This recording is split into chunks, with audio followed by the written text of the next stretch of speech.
Hello everyone, welcome to Analog IAS. Today we are going to discuss about UN-REDD and REDD Plus programs. UN-REDD, the full form is United Nations Program on Reducing Emissions from Deforestation and Forest Degradation. Its headquarters is located in Geneva, Switzerland. UN-REDD is a multilateral collaborative program of Food and Agriculture Organization, United Nations Development Program and United Nations Environment Program. It was created in 2008 in response to United Nations Framework Convention on Climate Change decision on Bali Action Plan and REDD at Conference of Parties 13. It supports nationally led REDD Plus processes and promotes the informed and meaningful involvement of all the stakeholders, including indigenous people and other forest dependent communities, in national and international REDD Plus implementation.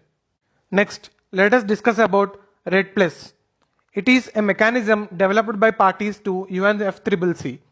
It creates a financial value for the carbon stored in forests by offering incentives for developing countries to reduce emissions from forested lands and invest in low carbon paths to sustainable development.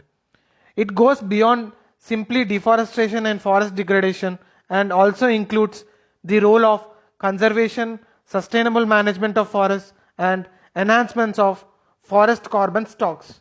Now let us see the difference between UN-REDD versus REDD Plus program. UN-REDD program is facilitated by World Bank, which supports developing countries with financial and technical assistance to build the capacities to design and implement REDD Plus strategies. On the other hand, REDD Plus is a climate change mitigation solution being developed by parties to UNFCCC and incentivizes developing countries to keep their forests standing. Now let us see a question based on this. Which of the following statements are correct? Proper design and effective implementation of UN REDD Plus program can significantly contribute to 1. Protection of biodiversity, 2. Resilience of forest ecosystems, 3. Poverty reduction. UN REDD Plus program directly contributes to protection of biodiversity and resilience of forest ecosystems and indirectly contributes to poverty reduction. So the answer is D, 1, 2 and 3 only. Thank you.